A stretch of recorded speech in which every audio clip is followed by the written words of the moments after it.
আসসালামু আলাইকুম। আমি এখন রান্না করব কচুরছড়ি দিয়ে, রুই মাছ দিয়ে কচুরছড়ি রান্না করব। তার জন্য প্রথমে আমি কড়ার মধ্যে তেল পেঁয়াজ একটু লাল লাল করে ভালো করে ভাজিয়ে নিলাম। এখন নিলাম আদা রসুন আর একটু কাঁচামরিচ ব্লেন্ডার এটা।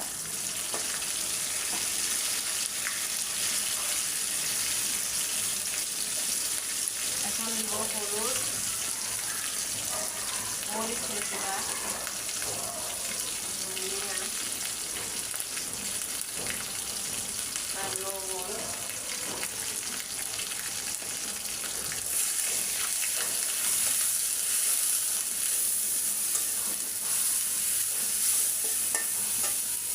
একটু পানি দিয়ে দিই, মাছ ভাজা মশলার পানিটা।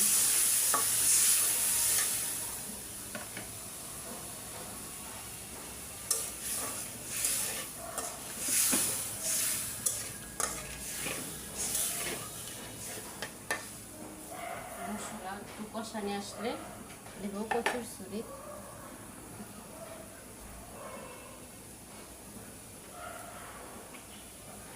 কচুরছড়িগুলো আমি এরকম করে কাটটা ধুয়ে নিছি।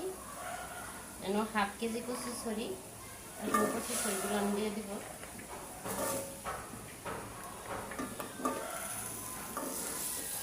আর দুইটা টমেটো দিব পরে, একটু কষানি আসলে পরে দিব দুইটা টমেটো।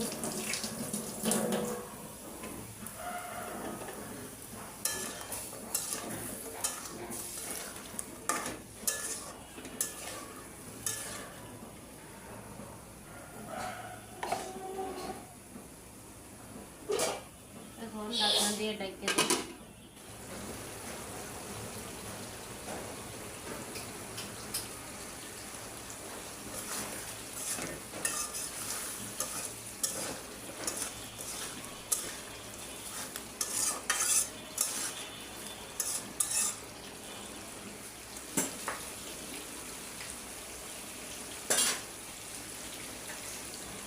এখন আমি একটু টমেটো দিয়ে দিব। টমেটোগুলো তো ডিপের একটু বড়ি কাটতে দিচ্ছি।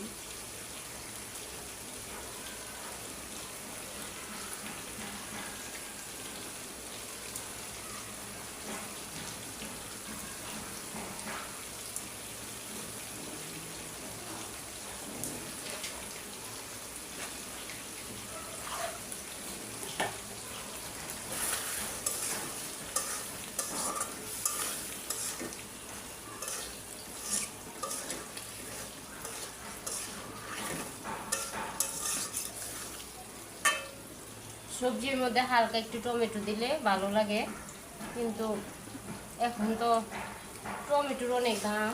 এই জন্য আমি আগে থেকেই ডিপের 2-3 বক্স টমেটো রাখছি ডিপের মধ্যে, সেটা দিয়ে রান্না করি এখন। আর একটু জল দিয়ে দিব।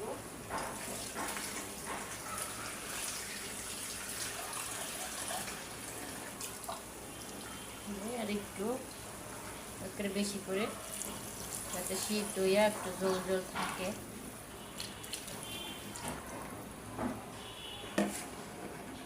ফিরে আসলাম আমি তরকারির মধ্যে মাছ দেওয়ার জন্য।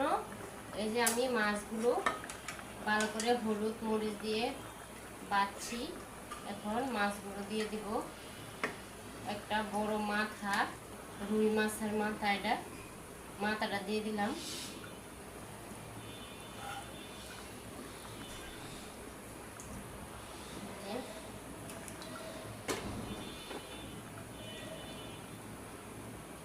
এখন আর 5 মিনিট রান্না করব, আর 1 মিনিট রান্না করলেই হবে। মাছগুলো দিলাম, এখন একটা নাড়া দিয়ে দিই। এটা আমার কচুরছড়ি টমেটো দিয়ে ঝোল।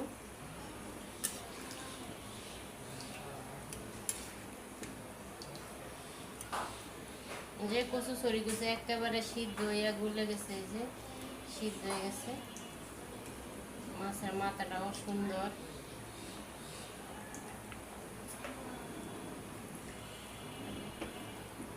এই যে দেখেন আমার তরকারিটা কত সুন্দর কালার হয়েছে। আল্লাহ হাফেজ।